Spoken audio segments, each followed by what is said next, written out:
So, our discussion this afternoon or this evening is taken from the Bhagavad-gita.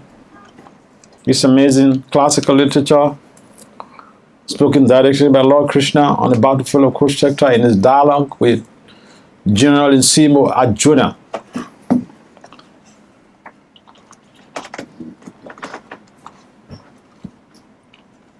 So, Bhagavad-gita, chapter 16, text 19, 1-9. The title of this chapter is the Divine and Demoniac Natures. Text 19. Tanaham dvisata kruran.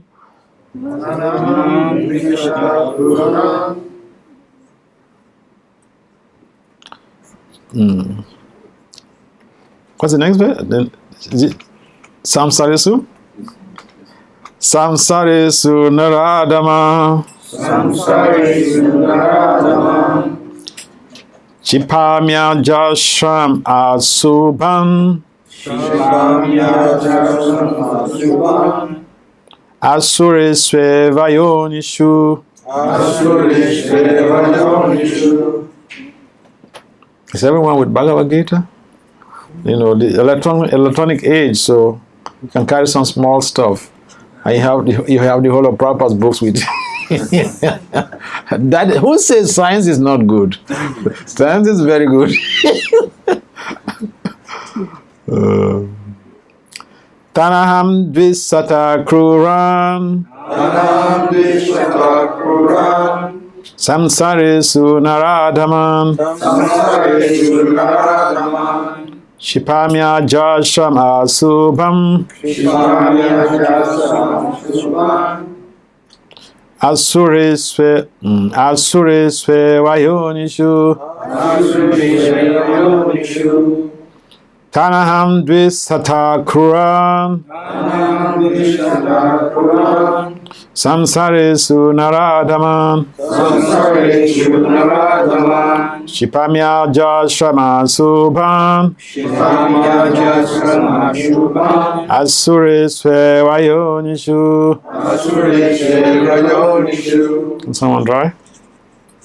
Tanaham dvisata kruran. Tanaham dvisata kruran. Samsareshu naradhaman. Samsareshu naradhaman. Shipamya jasram ashubhan. Shipamya jashram asubham. Asurishe vayonishu. Asurishe vayonishu. Tanaham dvisata kruran. Tanaham dvisata kruran. Samsareshu naradhaman. Samsareshu naradhaman. Shipamya jasram ashubhan. Shipamya jashram asubham. Asurisva eva yonishu. Asurisve vayonishu.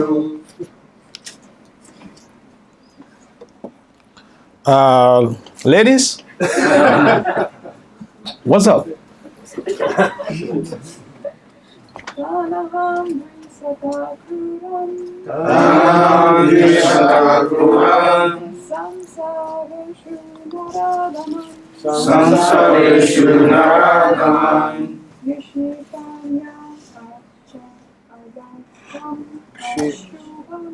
Shipamya jashram asubham.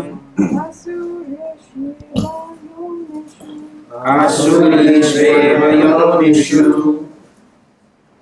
More ladies? You have to match up with the men. Two more, at least. Two more from the ladies. Tanaham dvisata kruran. Tanaham dvisata kruran. Samsharsharu naradhaman. Samsareshu naradhaman. Shipamya jashram ashubhan. Shipamya jashram asubham. Asurisve vayonishu. Asurisve vayonishu. One more, ladies. All right, at least you try. But you know, I give the chance because this is the age of equal rights and justice. I can go twice. But it's all right. It's 3 to 2. That's not too bad. And normally, I would prefer that the ladies they even do more than the men, so that that real position of being the leaders of society becomes also prominent. Thank you. So, let's go to the word-for-word translation, and then the translation and purport by His Divine Grace is confirmed Acharya Srila Bhakti Bhakti Swami Papa Maharaj ki jai, Srila Prabhupada ki jai. Tan, those, aham, I, drisataha, envious, kruran, mischievous, samsaresu, into the ocean of material existence. Naradaman, the lowest of mankind. Chipami, I put. Ajashram, forever.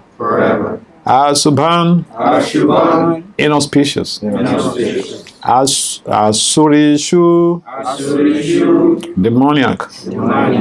Eva, certainly. Yonishu, into the wombs. So, translation, are those who are envious and mischievous, who are the lowest among men, are perpetually cast into the ocean of material existence, into various demoniac species of life. Please kindly responsibly repeat. Those who are envious and mischievous, Those who are envious and mischievous, who are the lowest among men, who are the lowest among men, are perpetually cast into the ocean of material existence, are perpetually cast into the ocean of material existence, into various demoniac species of life. into various demoniac species of life. Interesting. So, listen to the purport with rapt attention. Because, why rapt attention? Because this is the essence of this verse. This is the essence of the text. In this verse, it is clearly indicated that the placing of a particular individual soul in a particular body is the prerogative of the supreme will. The demoniac person may not agree to accept the supremacy of the Lord. And it is a fact that he may act according to his own whims. But his next life will depend upon the decision of the Supreme Personality of Godhead and not on himself. In the Srimad Bhagavatam, 3rd canto, it is stated that an individual soul after his death is put into the womb of a mother where he gets particular type of body under the supervision of superior power. Therefore, in the material existence, we find so many species of life, animals, insects, men, and so on. All are arranged by the superior power. They are not accidental. As for the demoniac, it is clearly said here that they are perpetually put into the wombs of demons, and thus they continue to be envious, the lowest of mankind.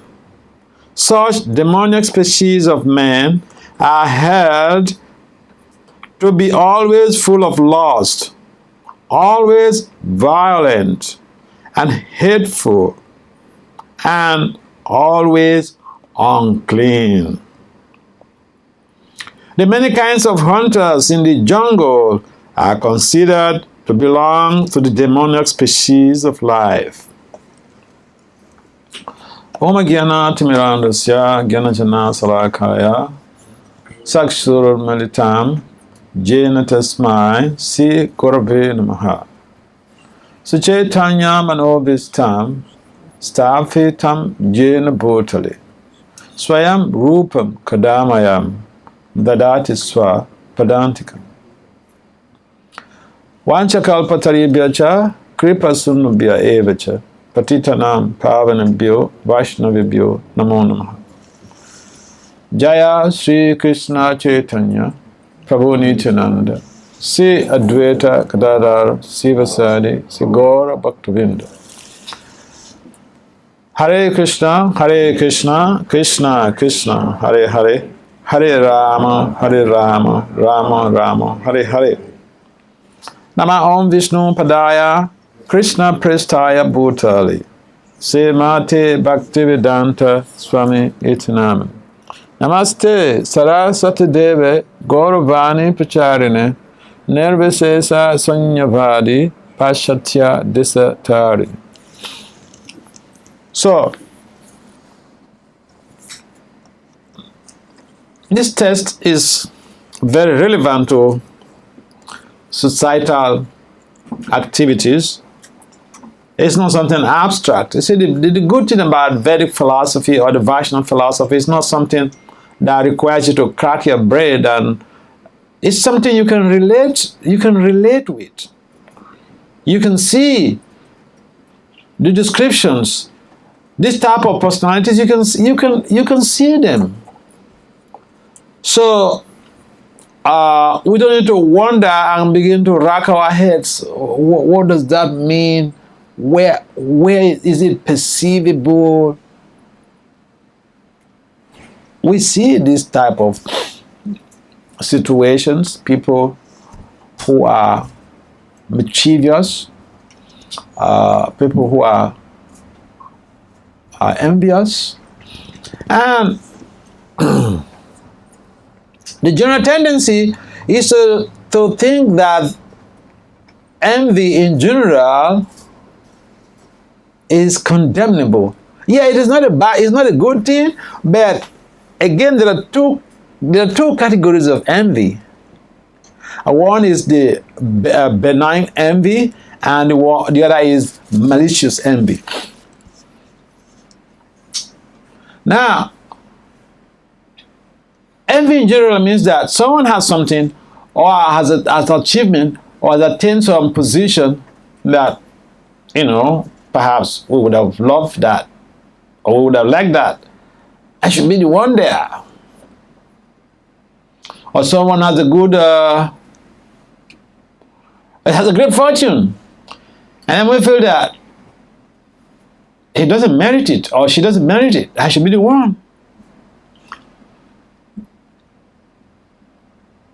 Now, with the case of malicious envy, is that this type of mindset gets the way of one's values. Now, keep in mind that just to think about something, we're not, in Kali Yoga, you're not culpable for just thinking about something. You're not held guilty. If I think, oh, I don't have money, there's a bank there, huh? I should go and just break into the bank and steal the money. If I'm thinking like that, the laws don't hold me guilty. If I do that, then good for you. You're going. So, in the case of malicious envy, the tendency is that, the Shastra describes para sukaduki. One who is maliciously envious of someone is that when they see some misfortune in the person that they are envious of, that gives them some solace. I give them some type of pleasure, Parasukaduki. When you're miserable, when you have some misfortune, then that gives us some pleasure. Mm-hmm. It's so nice.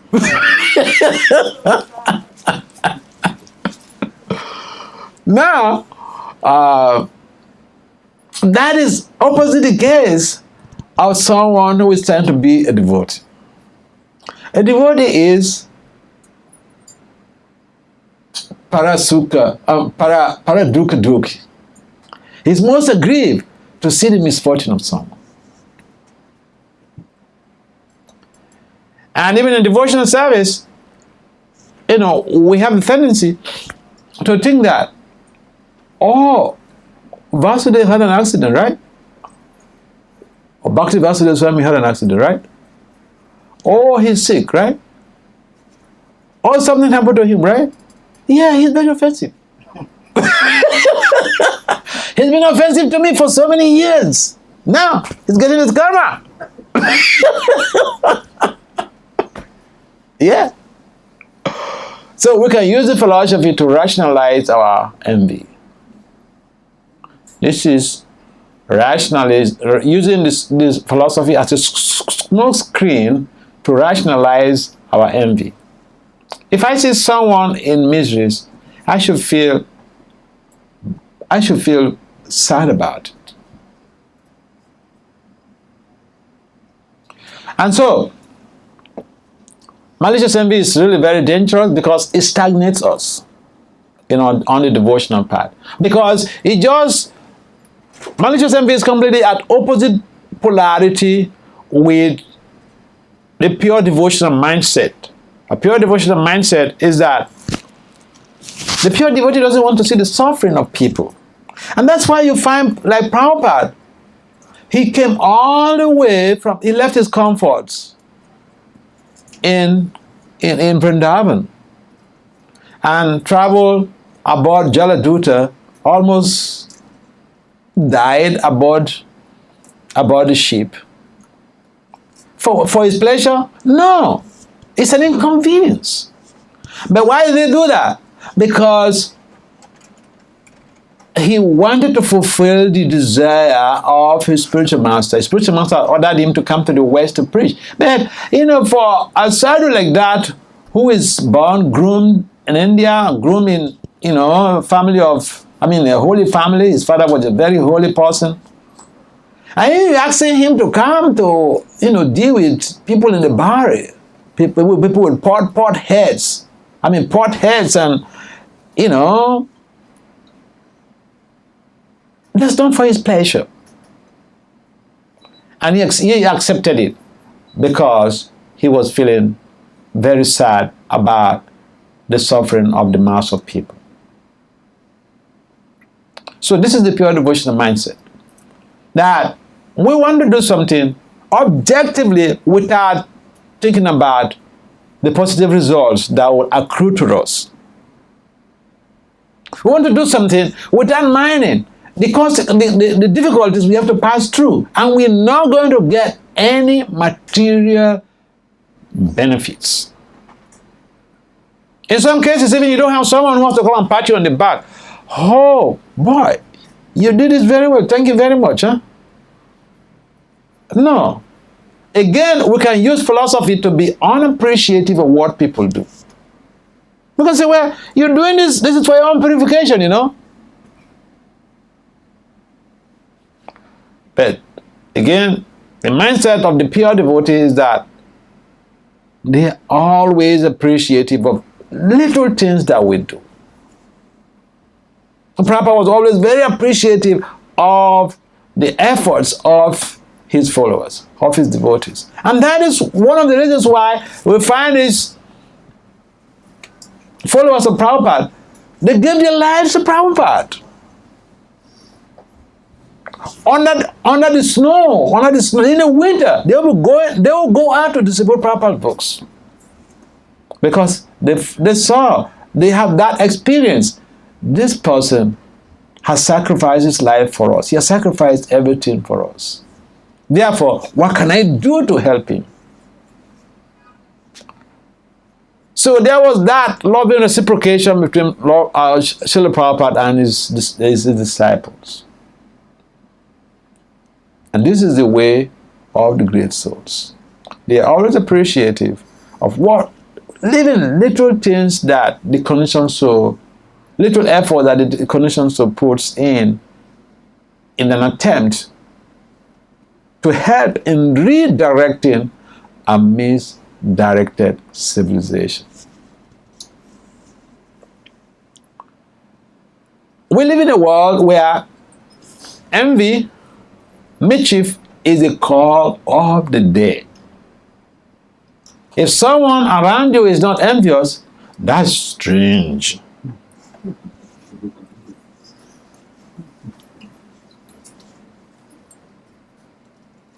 And so the next time you find someone is envious of you, you should thank God that you have a lived experience of it. And you try to see how you can pray for that person. You figure out how best you can adjust yourself to help that person. Because this is, it's like, okay, someone is cheating. Cheating is one of the defaults of the conditioned souls. And so when we find that someone is not cheating, that's really strange.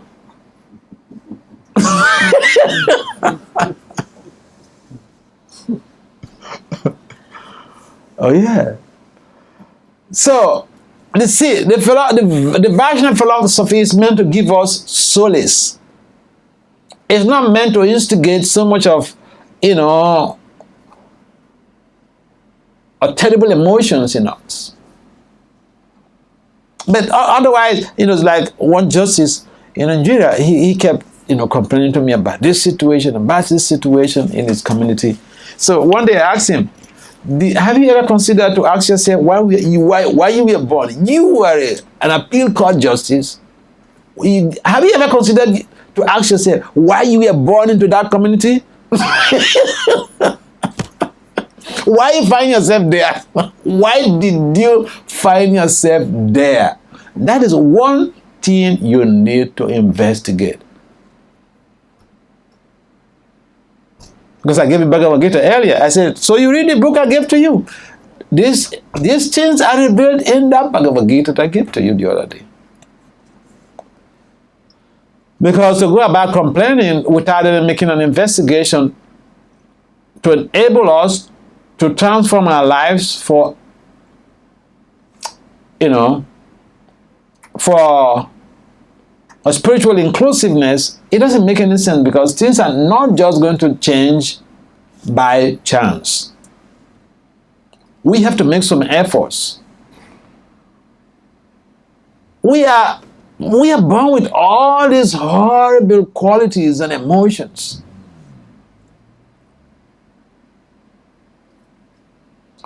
And so, what Krishna is mentioning here is not really something abstract. It's something we find in everyday reality. I've seen cases whereby a brother killed a brother. Brother who is very rich, he has firms, companies, transporting companies. The younger brother arranged with robbers to go kill him.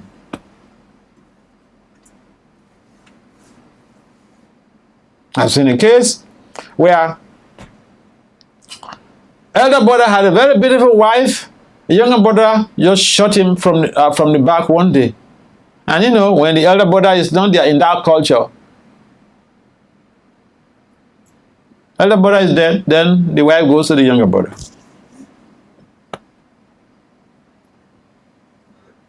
This is not envy, right? It's not envy, is it? It is envy. Just graphic examples of envy. I've seen also cases where husband and wife means one family, one purse, one coffers. And someone is worried, why are you earning more money than me? But the money goes to the same account. The whole money goes to the same account. They have children, the whole money goes to the same maintenance of the family. Why you earn more than me? I've seen that. And there's a friction based on that. Is it worldwide? It's not worldwide, but that is what is inherent in us. These bad qualities, these bad emotions these completely anti-spiritual emotions, this is where we find ourselves. We are born with this. We are born with these qualities. So to become transformed just overnight is not a joke. So we have to make some conscientious effort. And that provision is there in devotional service. How does that work? We get purified by involvement in devotional activities. That is the solace we get from these great works of wisdom, Bhagavad-gita. And if we don't change, we don't make some conscientious effort to change, the promise in this text is that we will again take birth, we'll be thrown into horrible wombs, horrible families,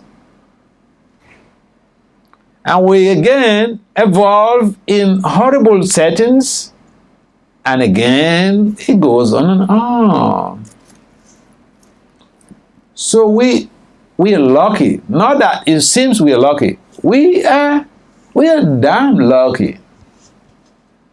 Because how many people in New York? What's the population of New York? 8 million. Yeah, so how many people are here?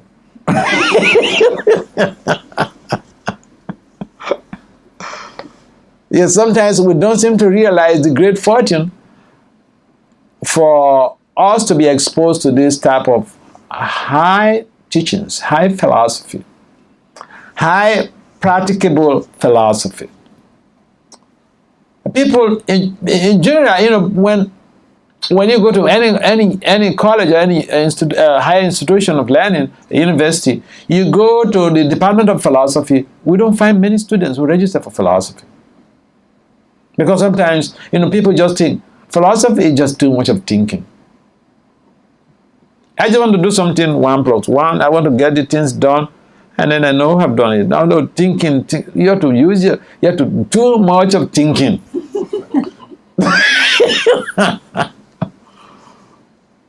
People don't like too much of thinking. They want, straight jacket stuff, and you're taught how to add some figures, and you get the job done. Don't use your brain to think too much. Someone will show you how to do it, and you just do it, reproduce it, and then you're done. You get the money. Why you have to think too much? So people don't really go into philosophy because it's too much of thinking. And that is why we find too many people they end up being dull-witted. No deep thinking. When there is no deep thinking, nothing good actually comes out of life. If we find even in a big organizations, the managers, they don't think deeply.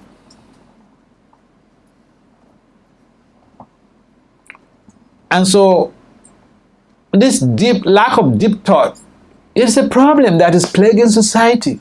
Because then we don't make informed decisions to be able to revolutionize people's awareness of why they have certain habits or certain qualities that they don't need to get along with.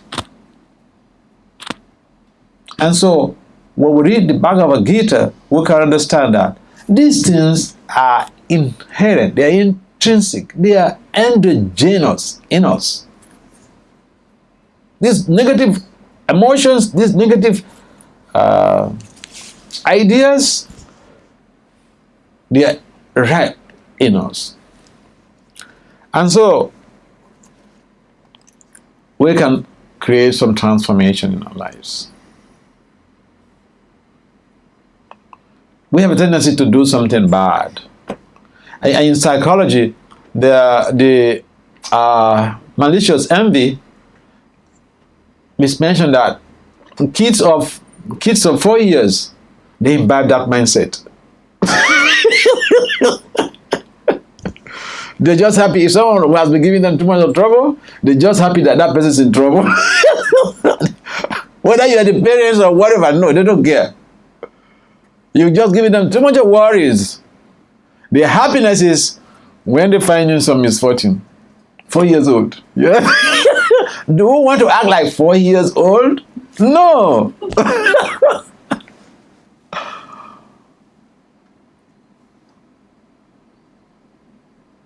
See, and modern research, they have gone too much into this concept of envy. There's a particular word that they've generated. Just like we have the concept of parasuka dukkhi, someone is most happy when he sees the suffering of another person, someone who is just envious. And that is a demoniac mindset. So they have this concept in psychology, Freud.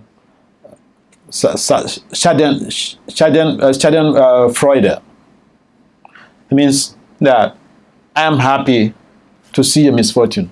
When you have a misfortune, I am happy about it. That is terrible. Demoniac mindset. So the psychologists, modern psychologists, they know about this.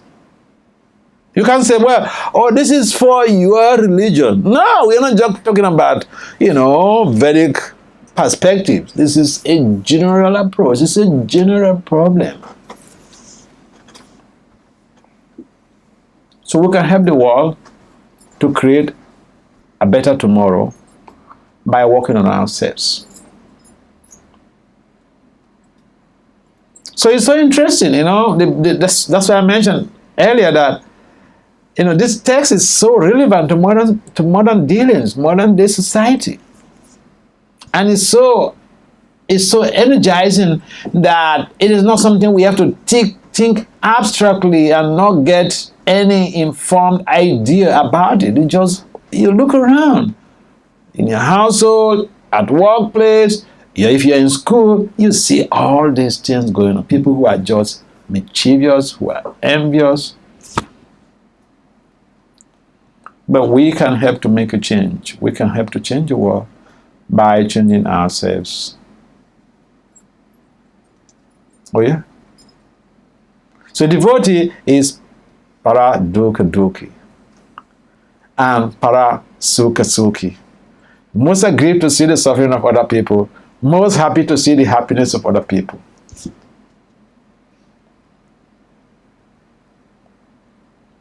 So we can practice that and set ourselves as an example. It's a good value.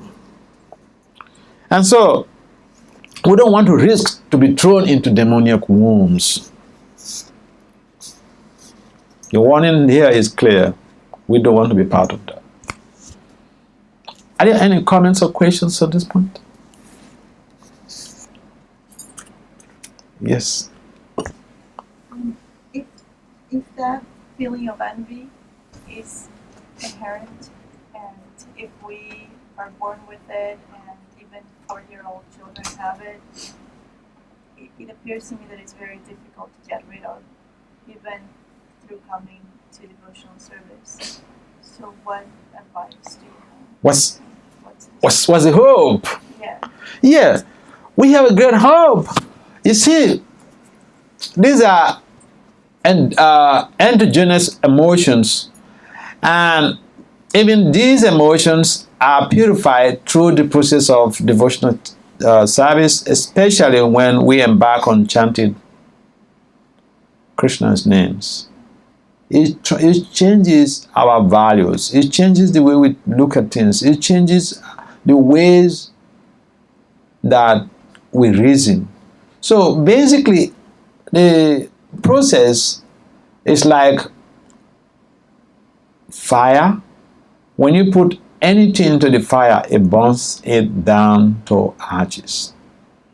So when we engage in devotional service, it's like we are putting our bodies into the fire of devotional service, and we get purified. When we get purified, these unwanted habits or unwanted emotions are purified. I told the story the other day. It was in this very hall. That devotee is late now. He will be dead drunk, drugged. He will just come, lie down, cross there. And Prabhupada, even when he wants to go out, or anyone wants to go out, they will meander like this. They didn't kick him. Hey, get up from here. No, Prabhupada was very, very careful with the people who came to him. But you know what? Through the process of devotional service, he became purified. He became a perfected soul, a pure soul. In fact, he later on translated so many of the Goswami's books into English. So, I mean, this is not 5,000 years ago. This is just some recent situations. So, the process works. The problem is that, okay, I remember the narration of Sage Ananta. In the Kalki Purana, there's this story of this sage. He was married, he renounced everything, he went to the forest, and then he was doing meditation. Meditating, doing, serious meditation. But all of these terrible things, they just keep coming into his head, and, they really interfering with his meditation. He was thinking about all the things that he's done for several years ago. And he thought, what is this? I've given up everything now. I'm trying to surrender my life to the Lord through meditation, and this is what I'm getting. Even in the forest. So he thought, well, I need to perform some heavy penance, austerities. The mind is still disturbing me, the sense set is disturbing me. Okay, I deal with you guys. So he started performing some heavy austerities, and the personification of the 10 senses, they came right before him. So, incident is there in the Kalki Purana. They came right before Sage Ananta and said, "You're performing austerities? You're really torturing us. How can you claim to be a sage and you are torturing other entities?" The personification of the 10 senses. He was confused what to do. So, but then he got inspired. He got some instructions to have a focus on the Lord. So he refocused his attention.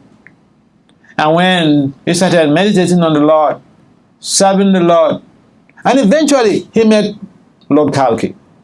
And so, boom, he just became purified on the spot. Now, these are events that are yet to come, thousands of years to come.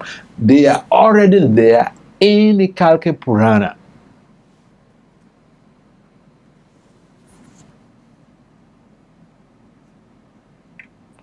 So yeah, we are worried, but this is the situation. In our own movement, we've seen so many people with terrible habits. They took to devotional service. Sex maniacs, drug addicts, rogues. They became Paramahamsas. This very process changed them, transformed them.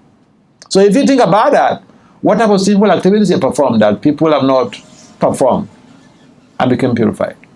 What type of bad habits we have been habituated in that people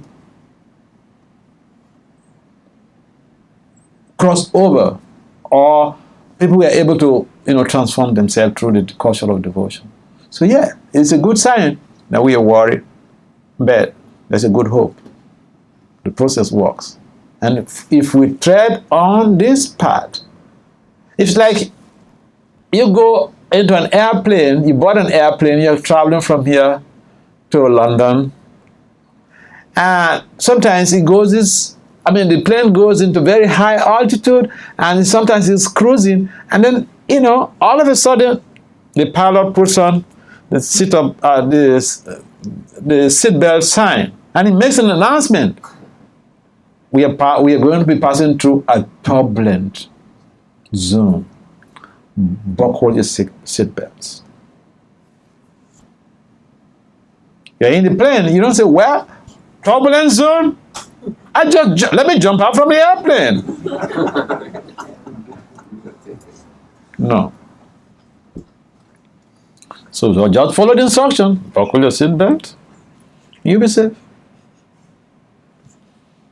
So the hope of devotional service is so great.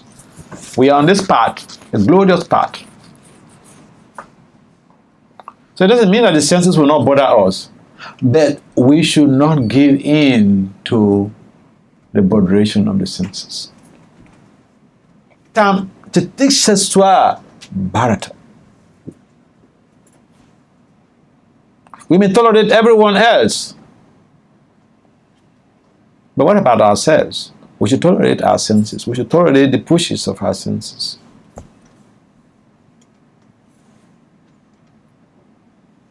So then, the senses, personification of the senses, they come before, says Ananta said. So they look at it very closely. They appear before the sage, and then they were chastising him. You're performing these austerities, and we right in your body. You don't know that you are torturing us? What type of sage are you? What are you going to do? You're trying to free yourself, and here the personification of the senses, they come before you and say, these things you are doing, your austerities, you are torturing us. This is violence. But then, not just criticizing him, not just chastising him, there was a sense of direction. Focus on the Lord. So he focused on the Lord. He became purified. He met Kalki, and this purification became like automatic. It's like Dhruva, he had a desire, he had a heavy material desire. He wanted to have something, a kingdom greater than that of even his grandfather. Because his stepmother insulted him. So he decided to go into the forest to do meditation. But he was so focused, determined on achieving his goal, to the point that when he was going to the forest at 6 years old or so, and now the money tried to intervene, but he saw that intervention as an interference. He told Nada, if you love me, give me away. Just give me away. I need to go and figure things out myself. 6 years old, was so determined to achieve his goal. So we should make our goals properly and recognize that to achieve goals is not so easy, that we have to endeavor. And the devotional goal, the ultimate devotional goal, is to attain Krishna Prema. And this is the part that has been chunked out for us by the acharyas. Prabhupada has provided this very documentation for us, this very procedure, the process. And so let's just follow that, and whatever that is there, we are born with, we're going to be transformed. It's just a matter of time. Okay?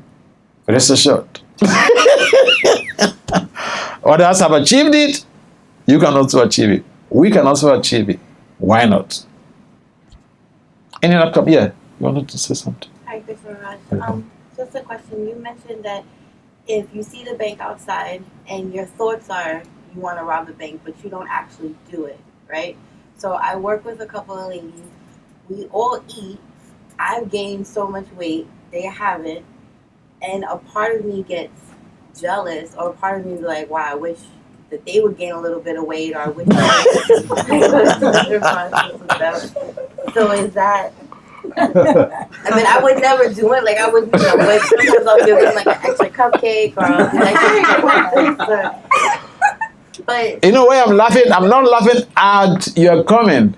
I'm laughing at the fact that this small place here is full of powerful devotees.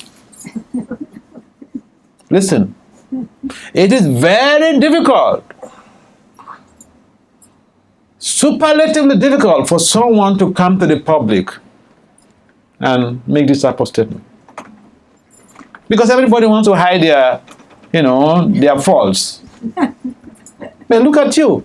You're sharing this in the public. You're not sharing this confidentially with somebody. You're sharing this right in the public. You are a pure devotee. It's a matter of time you realize that. Just you go on with the path of devotion, and that those type of thoughts, you'll be purified of those thoughts. First is to recognize diagnosis. If you're sick and you don't go to the doctor to be diagnosed, you want to take some Self-medicate. you want to self-medicate yourself, you may die of it because you may take the wrong dose and the wrong everything. So it's interesting, I remember some time ago also one devotee was making some statement here, and I was really like touched, because we like to hide our faults. So this is amazing, and this place is purifying all of us. This is where Prabhupada started this movement. This is a theater. Each time we come here, we have to realize that this is a very powerful theater. Prabhupada sat here to give classes. He started this movement here. This international movement, he started it here. People come from other parts of the world to come and see 26 Second Avenue, this storefront. Matchless Gift. Yeah. I remember, some of my friends, one young man and his wife, they came all the way from South America to come and see this place. They have read from the books. Yeah.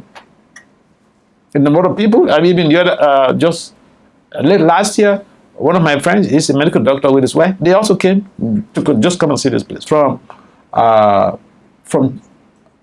Argentina. So this place is very purifying.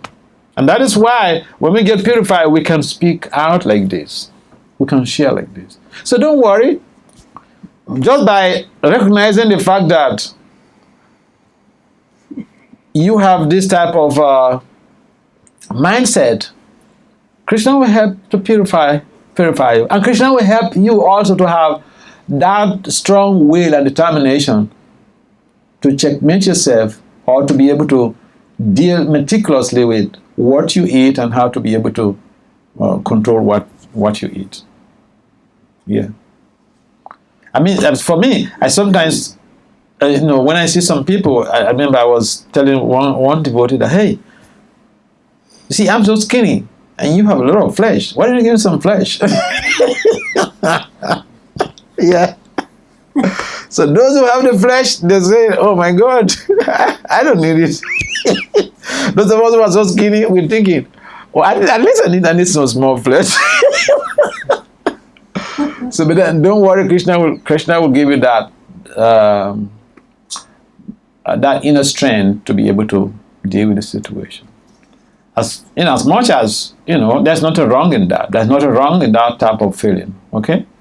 But that should give us a sense of concern that we need to rectify ourselves. We need to do the proper things to be able to attain that goal. We want to lose weight. We have to do something.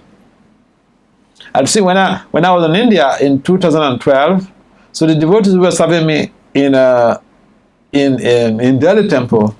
It's like, in India, the brahmacharis are like a war front.